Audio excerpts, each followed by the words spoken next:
Let's talk about it here at Nate's Table Talk. I have today with me Seredia Tillman, who's with us. She's been working with young people, the youth, the students of the church, from all ages, all the way up to college, to the little babies.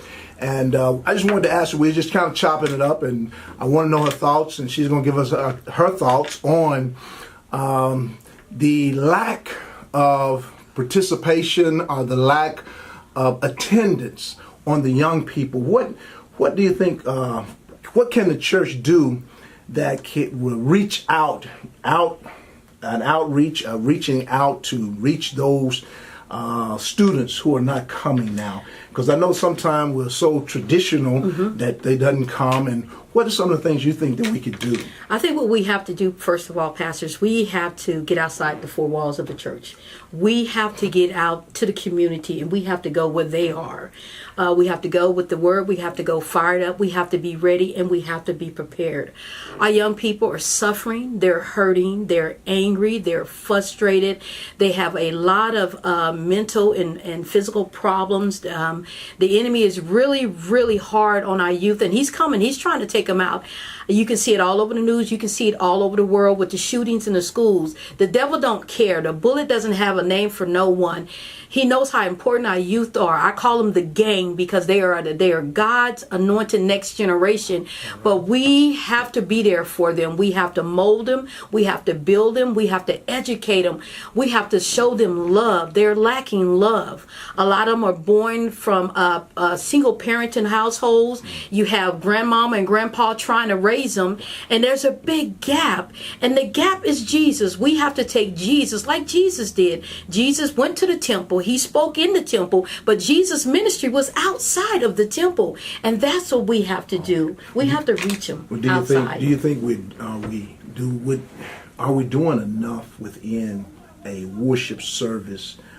Because I'm under the umbrella of the belief now, I'm thinking that, for instance, I'll say here we have two generations, and I'm doing my best to see if we can reach both generations. And so I'm asking the question, do you think that a lot of times in worship services, we don't minister to both generations. We just minister to one generation, and that's one of the things that is lacking. And while they're perhaps not participating or coming as they once were, and so what would you say specific things that one could do or implement in that we could be considered for somebody who may be tuning in to looking at the this YouTube channel here and have to subscribe to it, and that you may share with them?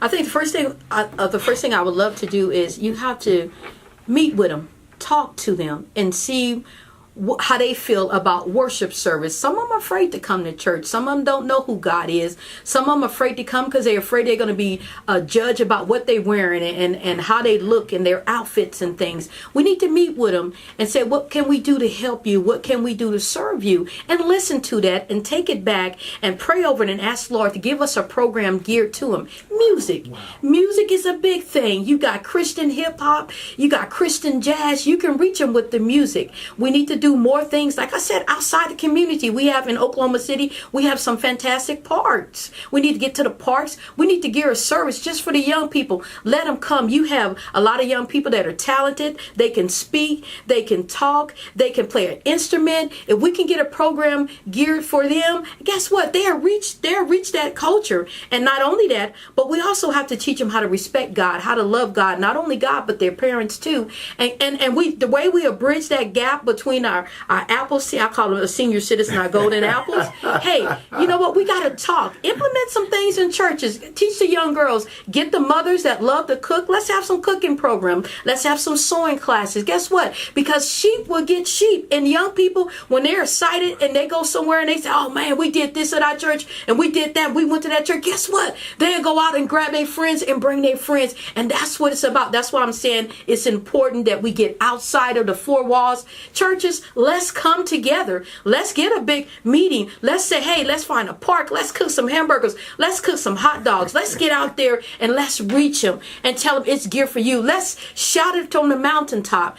when Beyonce come to town, guess what? They advertise Beyonce come to town. Let's advertise, and hey, we got something for you. You are the gang for God. You are God's anointed next generation. We need you to survive. We don't need for you to quit and to give up. Right. The church is here for you. The pastor them are here for you. We are here from you. Get the wisdom and knowledge, and let us show you how to incorporate God in that, so you can feel better about yourself. So when the enemy come at you and throwing those fiery darts at you, guess what? You got your shield, you got your weaponry on, you can bounce that off and keep moving forward.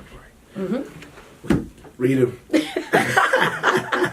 I love you. I love sitting next to you, Pastor. Amen. I love it. We do want to say to those who will be tuning in, we are serious about that because we're doing our best. We want to reach people, and we're trying to come up with different ways of how of reaching young people and keeping them in contact with God, and then teach them the Word of God. That's right.